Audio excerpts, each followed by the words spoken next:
Hi, team. Welcome to 10 Talks. Today's conversation is all about really what does it take to change and sustain it? How do we win change?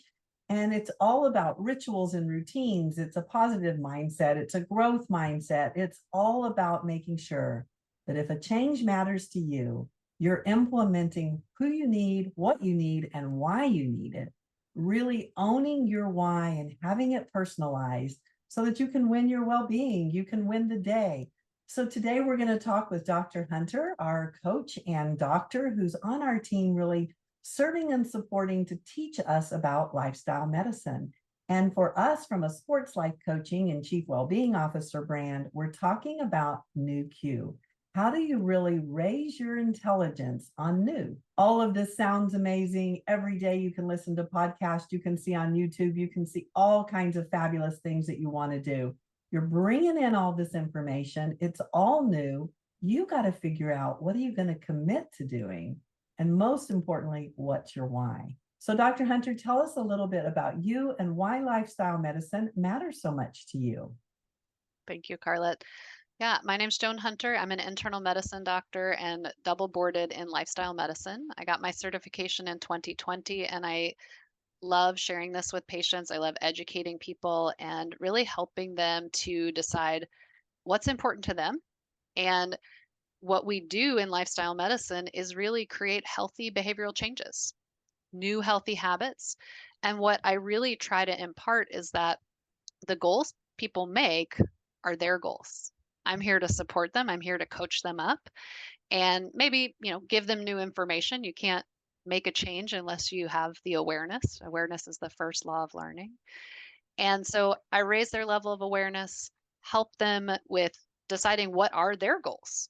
Where do they want to focus? Because we think about six pillars of health and lifestyle medicine: nutrition, physical activity, stress management, healthy relationships, healthy sleep, and reducing toxins like alcohol and tobacco. So I have recommendations on all of those goals. And we get to choose as individuals what's important to us. Why do we want to make these changes? So really honing in on individual accountability and the ability we have to make these changes. And when I talk about making healthy habits, you hear it in the name, lifestyle medicine.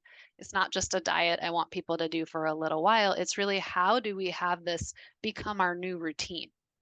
So the changes that I work with patients making is can it be sustainable?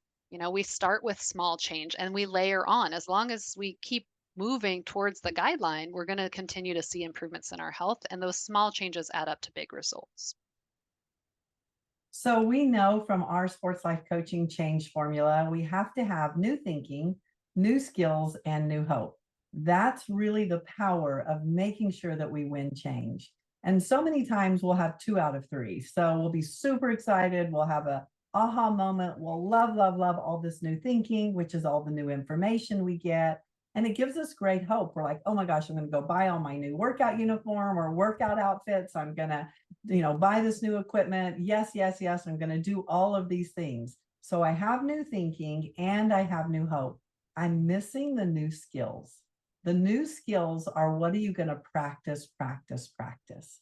So as you hear us talk about winning change, implementing and really raising your new Q, you have to be able to have an education and an awareness. That's new thinking. Really thinking about this differently to get a different result. Implementing new skills. What am I committed to practicing day in and day out? That's the lifestyle component. And do I have hope? Without hope, that's the motivation. That's my why. That's why it's personalized to me. That's how I'm going to choose to make a healthy choice over one that's just a habit that maybe isn't so fabulous for me. So every time you say the word change, I want you to be able to ask yourself, how am I thinking about this differently? What's my new thinking? What new skills am I committed to practicing? Practice, practice, practice, implement into my lifestyle. And do I have hope? If you leave out any one of these three, you will fail at change statistically. This is the research. This is what it takes. We know how to win it. So put it in your back pocket. Start out by knowing how to win. So, Dr. Hunter, let's just talk about the power of rituals and routines, because that is what creates that new habit, that new skill. So we're going to start with the new skill, that it's something that I am committed to doing. I find a friend if I want to go into that relationship component, that accountability partner, and I set a day and a time that I'm going to do it. And I start to do that over and over and over so that my mind, my body, my energy starts to count on it and needs it. And really, it shows up on my calendar. That's the winning strategy. I've got to book a meeting to be able to do it. So make sure it's on your calendar, and then choose somebody, a new relationship, somebody that's joining you on that. So, what's our science behind the power of rituals and routines? Well, it's really interesting, Carlette, because our brains are wired for routine. So we have thousands, if not hundreds of thousands of little automated thought loops, rituals. It's why you can drive to work and not even think about it, right? You can kind of wake up in the parking lot at work and you've been listening to a podcast or doing something else, right? We really are, um, we live on automation. And so it's really easy when, like you said, when you've got new hope and new ideas and you're wanting to make a change, it's really easy to fall back into old patterns. So when I create goals with patients, I use a certain format called SMART goals, and it's really what you were referencing right there. And it's used a lot in business, but the S in SMART is specific. You know, people a lot of times when they work with me will say, "Well, I want to walk more." That is an amazing goal. It's not actionable. So when we get specific, it's who, what, why, when, and where. You know, so I'm all the time, okay, you say you want to walk more. What does that look like for you? I know what the guidelines are, but a lot of people are starting from zero. So maybe it's 10 minutes, 3 days a week. Are there days that you know you can't get out there? So, like, let's really, like you said, put it on your calendar. Make this a priority. Who's going with you? You taking your dog? Are you going to call your best friend? Do you have an accountability partner? Um, and the M in SMART is measurable. So, when we are making new habits, it's so incredibly important to track it. Like we've been talking about, what's your stat on this? Um, Really, we've got to do it over and over and over again. And when we measure it, we can tell where we are with our success. So if the goal is 10 minutes, 3 days a week, you're going to track it on your smartwatch. Are you going to cross it off on your paper calendar? Sometimes I encourage people to print out a monthly calendar, highlight Monday, Wednesday, and Friday. And so it's a visual, it's right there in front of you. Um, and we know that what gets measured gets managed. So when we're creating these new habits, the data shows us really 27 to 61 days, you know, or repetitions really to make a new habit. So it might not just click the first week. And I often tell people too, it's progress, not perfection, right? We have to give ourselves grace. If you only went out twice last week, great. That was twice more than you did the week before. Now the commitment comes up when you try to go for 3 times next week and stay on that. In the SMART goal format, the A is achievable and aggressive, and the R is realistic. Is this something I really know that I can do? Um, and so oftentimes when I tell people that, you know, the guideline for walking is 150 minutes a week, 30 minutes, 5 days a week, that's what they want their goal to be. Again, if you're starting from zero, that's not really realistic. So they make a goal, and then I say, what's your confidence? On a scale of 1 to 10, how confident are you that you can walk 30 minutes, 5 days a week? If they're a 4 or a 5, this goal's not going to happen. So, and I say that's okay. You know, we need to make an achievable and realistic goal. And the T in the SMART goal format is timely or time based. So, you know, I work on Mondays and Thursdays with clients. Great. You want to walk Monday, Wednesday, Friday? Today's Thursday. When are you going to start? And how are you going to track it? And I'm going to talk to you again in a couple of weeks. So that accountability partner of, you know, who's there cheering you on is also so important. So there's a perfect example of a new skill. As we go through this checklist, the change scoreboard is, how am I thinking about this differently? What are my new skills, and do I have new hope? So SMART goals are a perfect example, total 10, of it being able to be measurable and intentional on my calendar, repetition, new skill. Let's now talk about new thinking. How am I going to have a growth mindset? How am I really going to train my brain to be for me in this change, when we know that my brain is a muscle and it's going to want to pop back to, oh, I just don't feel like walking today, or, oh, that food doesn't taste good, or I've got to train my brain as intentionally as I'm training my body. Yeah. And I want to start with thinking about the things that get in the way of us making changes. So there's a couple really common themes here. One is I don't have enough time. And really, if it's your goal that you're trying to move forward to improve your health, set aside time. Like you were saying, put it on your calendar. What's the schedule? Let's just, I always ask people, when are you going to do this? What time of day? And I hope they say morning because it's so much easier to build something in the morning when you're trying to be successful with the goal and just get after it and get it done. But that, our brain is built to keep us safe, and safety is what the brain knows, which is our current routine. So even if our current status is not really great, doing something different than that seems dangerous to our brain. So resistance, this, oh, I don't want to, not enough time, all these, that's going to come up. That is 100% natural. You're a human being if that happens to you. So one is just like making it a priority, setting up the time. The other is if I'm not really motivated for change, one thing is really tracking it, right? Show yourself seeing progress and then celebrate everything about it. Again, without holding yourself to perfectionism. If you went out 2 times, you got three-quarters of the way through your goal, right? Um, work with a lot of people on weight loss, and they get really frustrated when the scale's not budging. And so I have to say, you know what? We need to refocus. We need to celebrate the non-scale victories. How are your pants fitting? How's your energy level? How are you sleeping? I had a patient tell me yesterday, I can actually reach down and tie my shoes way easier, but I've only lost 2 pounds. I said, well, you might lose inches before you lose pounds. So we've got to key into those positive things that are happening and really celebrate them. It helps us stay motivated and stay on track. And again, when that resistance comes up, when your brain's like, oh, this is scary, or oh, I don't want to, that's when you have to lean into the why. Why am I here? Why did I meet with Dr. Hunter? Why am I working on this goal? It's because you want something to be different.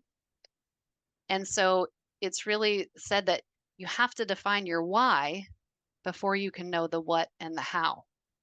Because if you don't have the reason why you're getting out there and doing it, it's just probably not going to happen. It's maybe not even worth making a SMART goal about it, right? So that's why when I work with patients, it's their goal. I have the guidelines, but I never say, okay, you're ready to go out and walk 30 minutes, 5 days a week. It's what do you want to do? What is that going to look like for you and why? That's what's so important when we're trying to make these changes. Notice all the new thinking here, team. Just notice how new thinking means, how am I thinking about this differently? Do I have some new information that gives me kind of that aha moment? And am I really understanding why? What's so important about this new thinking is if it feels uncomfortable, it means that I'm changing or I'm growing. We would never go into the gym and want to really build up our muscle mass and never have any resistance. So many times we think about, oh, in life, whenever I want to build up a change in life, but I don't want to feel any resistance. And just not a formula that's going to work. When you feel like you're doing something different and you have your old thinking say, oh, this doesn't feel safe or I shouldn't do it, just be curious and be like, is this stretching me and helping me to think about it different and helping me get stronger? That's how you know you're on track to really win well-being. And this new cue, new thinking equals a new result. Yeah, and that's really the whole key with a growth mindset is uh, people with a growth mindset are looking for failures because you can learn from that, right? I mean, think about when we're trying something new, when you're launching a business, any of these things, you should be aiming for failure because think about, the person who invented the light bulb, if they'd stopped the first time they didn't get it right, we wouldn't be here, right? So when you think about um, any new thing that you're doing, either you get the result you wanted or the lesson you needed. Mm. And when we fail, we can really flip it on end, or when we're struggling or when the resistance comes up, get curious. What does this mean? I'm feeling something here.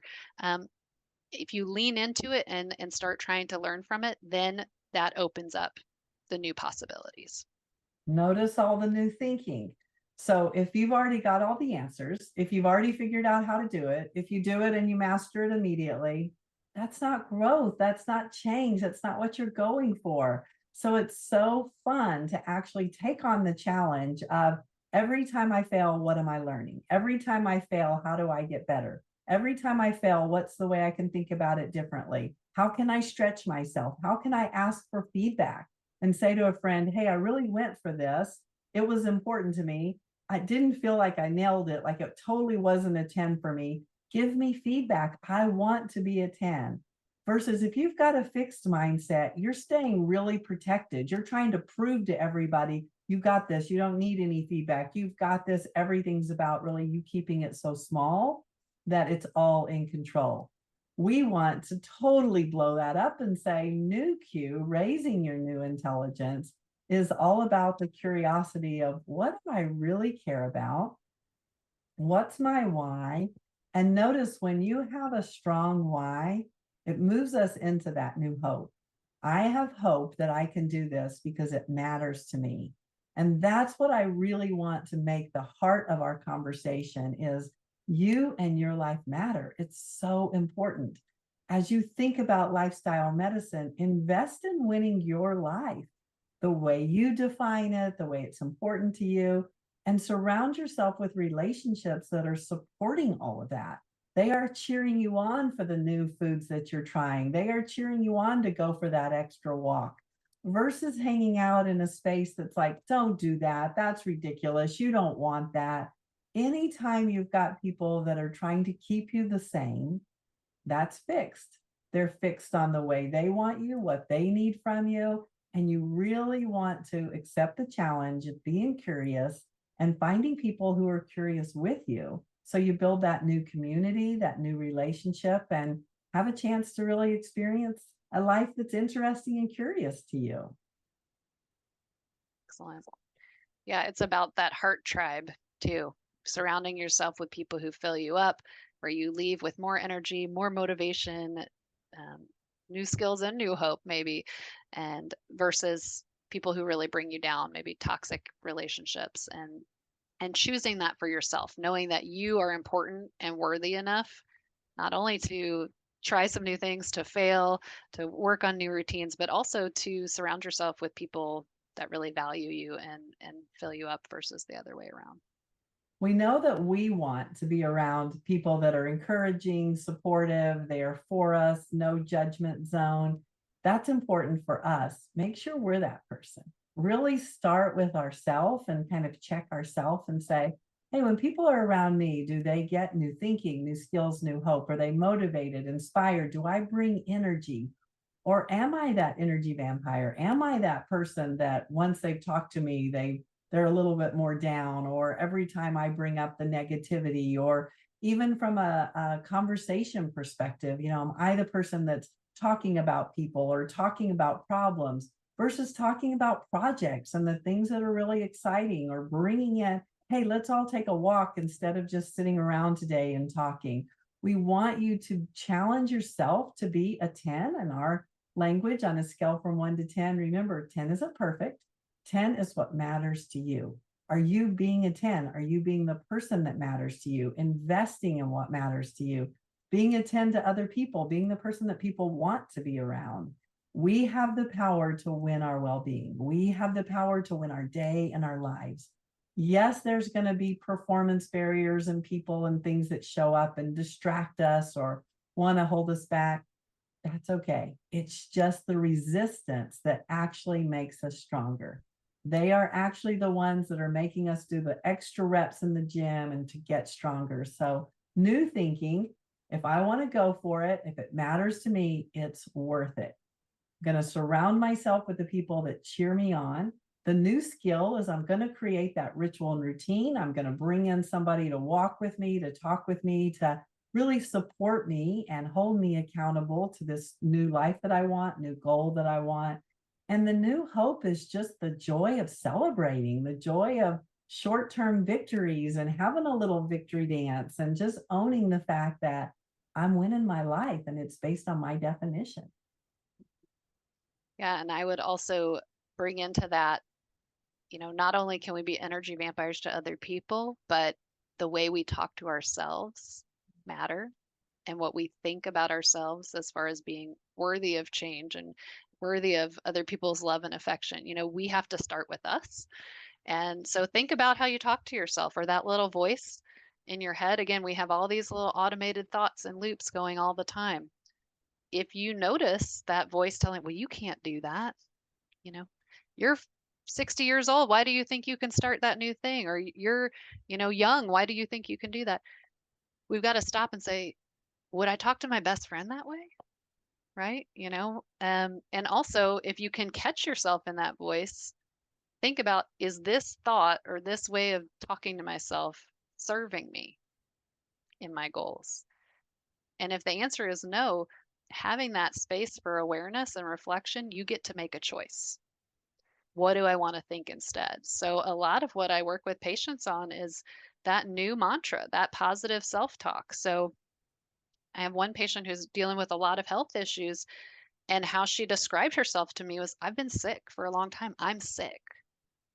And if that's your I am statement, that's what your result is. So we worked on a new change where she started saying, I'm a healthy woman and I make healthy choices. Because the thing about our brains is it believes whatever we tell it, whether it's true or not. So sometimes it might be a fake it till you make it situation, but it's showing up with that positivity, with that openness and curiosity, and really talking to ourselves and promoting ourselves, coaching ourselves up to be able to feel, worthy of these goals and changes. We have a yes brain. So, yes, I'm making healthy choices, or yes, I suck. It doesn't know the difference. It's just a yes brain. So, whatever I tell my brain, it's going to say yes. So, I am healthy and making healthy choices. My brain says yes. Let's go do that. I say that I am sick. My brain says yes. Okay. And it goes to work to make me sick. So, we are so, so powerful. Dr. Hunter, thank you so much for being on our team and really teaching us the power of lifestyle medicine. I love that combination of it being our lifestyle, which is all about our choices we make every day being for us, and medicine really being how we cure ourselves. It's a cure to really winning our well being. And our cue today has been new cue, really embracing the power of new, the curiosity, the challenge, the gift of going for it. How do I want to think about this differently? What's my aha moment, my new thinking? What new skills am I committed to building into a ritual and routine, getting somebody to support me with it? And do I have new hope? Do I have motivation? Do I know my why? Am I anchored in something that really, really matters to me? So, team, go out, accept the challenge, be for you, be kind to you, be compassionate, full of grace, and most importantly, just the joy of you challenging yourself and accepting the challenge of being the best version of you every day. Most importantly, celebrate you, what matters to you, and the choices you're making. Thank you so much, Dr. Hunter. Thank you, Carla. I really enjoyed it.